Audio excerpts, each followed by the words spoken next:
welcome to the Fur Shed, Wild for the Outdoors TV. I'm T-Mac. First of all, if y'all haven't subscribed to the page here, the YouTube channel, please subscribe, all right? All your subscriptions help keep this thing going. So, like the video, share it. So, just finishing these up. Got 11 in the freezer. Getting ready to put these in there. We're going to be keeping the tails. I'm going to be tanning those out. I'm going to be tanning the pelts. I'm going to be cleaning the skulls. So we're going to try and use it. And of course, the glands I'm hanging up and drying over there. So a beaver right here, the way it is, it doesn't matter if it's that little beaver over there, this giant beaver here, $5. That's what it's worth. And they don't even want you to skin it. Just give it to them, $5. Nuh-uh. There's too much work in this. I'm not going to do that. I'm going to use everything I can of this beaver and see if we can't get some money out of them. Man, that is a big beaver. All right, this is how I do it. I'm not a professional at it. This is how I skin them, and these are the tools I use. So here we go.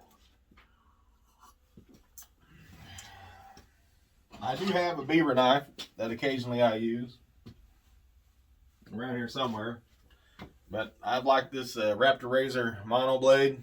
Works really well. Of course, my sharpener. I got a saw here I use. You can tell I use it. I've been using it quite a bit out here. That's a Raptor. If y'all know me, I'm a Raptor Razor fan, and this is a 8-inch fillet blade. I like to use it too. I'll show you why. Feet off first.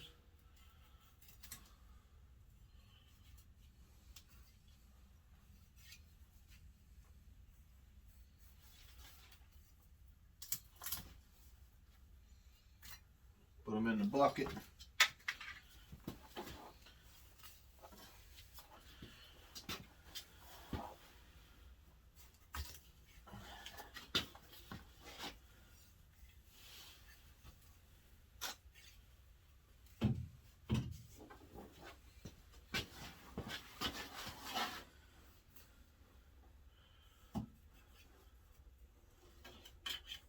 Cut them right at the bottom of the fur line.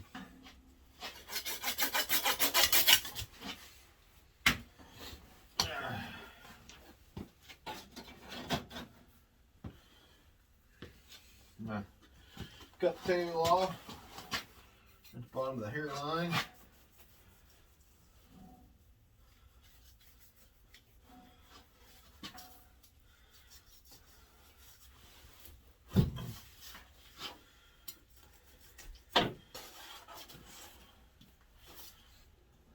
.22 fit in that.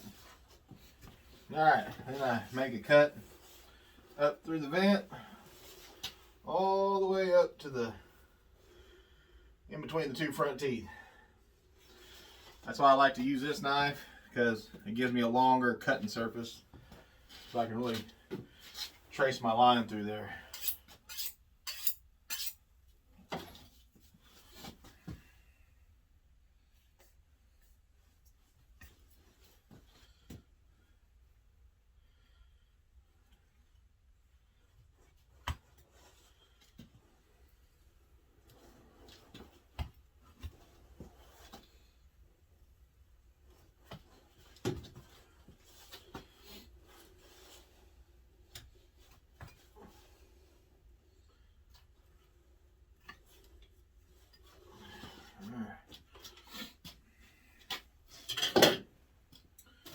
Then I just work on one side or the other, pulling them out like that.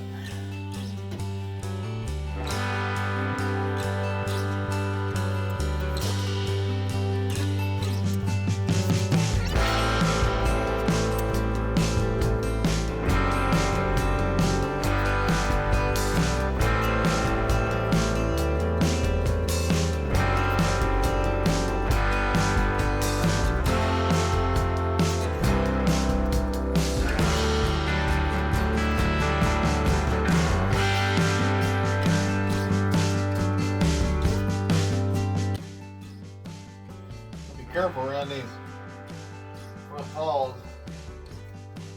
I try to make that hole as small as possible. Sometimes it works, sometimes it doesn't.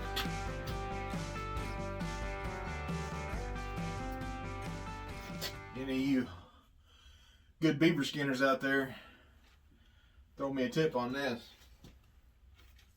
I like to cut around it as far as I can on each side.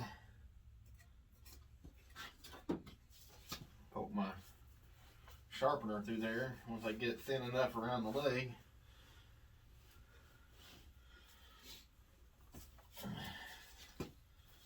I pull it up and over right there. Otherwise, whenever I'm cutting up there trying to find it, sometimes I make that hole a little bigger than it needs to be. This way, it's just a small sew-up spot. On the back leg, you can kind of just cut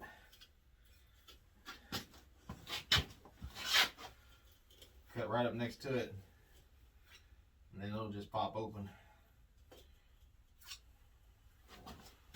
right there. Back leg's pretty easy. Front leg kind of gives me a little bit of trouble every now and then. Alright, I'm going to do that here. I'm going to do that over there. Alright. Got him opened up. Just going to roll him over. Start taking him out of his...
Right there, one of those nodules, so cut right through it. There you got your ear hole right there. Now it'll come on down.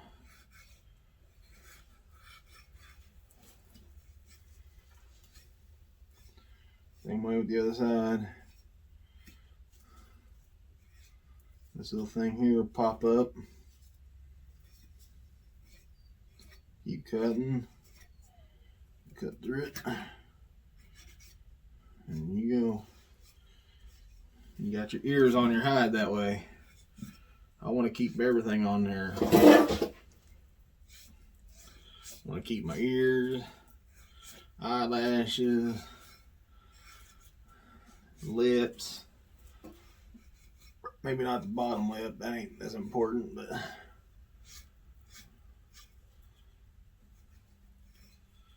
it's pretty tight in here, so you just gotta be careful. I let the fur hang off the table. That gives you kind of a constant pull on the fur, so you can see where you're at on that skin. You're gonna come up to the eyes.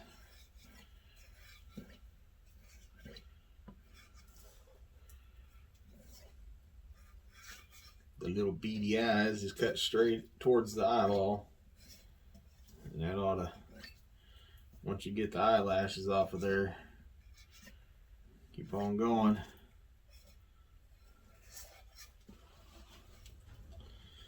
And right in front of that eye, is a little gland area, and you got to cut through that too. Before it then it'll come on down. Both sides, right there. Cut straight through it. Oop, there you go. And I just working back and forth, cutting close to that skull. Get down to the nose. Just cut straight through. And keep cutting straight back towards the bone. And got that front lip. Skinned beaver.